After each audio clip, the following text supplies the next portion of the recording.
This is a Beluga Super Transporter, one of the few planes on the planet big enough to carry the Atlas's airframe. This morning, a Beluga's flown in from Bremen in Germany with a new fuselage on board. The first challenge is getting this fuselage from the Beluga onto the factory floor. A huge hatch on the nose of the plane disgorges the 32-metre-long body section straight onto a movable platform. A crane then lifts it over to its first assembly station.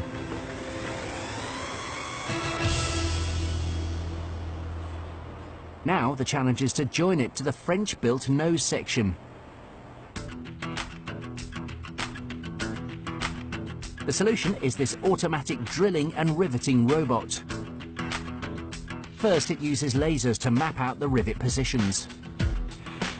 Next, the robot drills holes through the aluminium composite frame. Each hole is drilled with an accuracy of just a few hundredths of a millimetre. Then it inserts the rivets. A team follows its progress, and two fitters secure each of the 3,216 rivets from the inside. The finished fully loaded plane will tip the scales at over 140 tons. The job of bearing all that weight rests on the plane's undercarriage. This consists of 12 main wheels positioned on the underbelly of the fuselage, so the landing forces are absorbed by the strongest part of the airframe. These massive shock absorbers and the Kevlar reinforced rubber tyres mean the A400M can land on terrain that would be a no-go for most aircraft. Over by the hangar doors, another Beluga has just arrived with the British-built wings. Unlike conventional aluminium wings, these ones are 50% carbon fibre. More carbon fibre means less weight and pushes the aircraft's maximum flight range to 8,700 kilometres. During flight, the wings are subject to forces of 200 tons or more, which will be absorbed by this central section, known as the wing box. Because of the forces involved, it takes 1,550 precisely positioned titanium bolts to attach each wing. The result is a 42-metre wide wing structure, weighing 19.5 tons. Now Francisco Farfan has to lift that weight over to join the fuselage.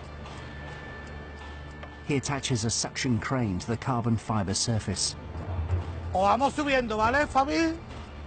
Next, he hoists the wings 80 metres across the factory floor to the waiting fuselage.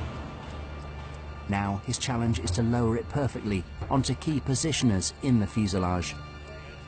Acá no puede venir más. Vale, vale, está perfecto, sí. Porque ahí no está haciendo fuerza. No está cogiendo peso ahí. It takes several hours before Francisco can breathe easy. Pues la primera vez sí estaba un poco nervioso, ya después de 18 alas nos vamos acostumbrando. Once the wings are fitted, the team moves on to the 8-metre-tall tailplane. This is almost entirely made of carbon fibre composite and weighs just over 4 tons. The weight saved here means more fuel or cargo can be carried on missions. With the skeleton of the plane complete, it's time to add the muscle. That comes from the engines and propellers. The Atlas has 4 5.2-metre diameter, 8-bladed Kevlar-coated propellers. They're driven by the most powerful turboprops in production anywhere in the world, together pumping out 44,000 shaft horsepower. That's 2.5 times more grunt than this plane, its main rival, the C-130 Hercules. And there's another big difference. On the Hercules, all 4 propellers turn in the same direction. It's the simplest arrangement. But it creates a body of spinning air which twists the aircraft. It needs a strong, heavy tail fin to compensate. But the A400M's props are so powerful, the rotating air would be too much to handle. The solution is for the 2 propellers on each wing to rotate in opposite directions, balancing the flow of the air.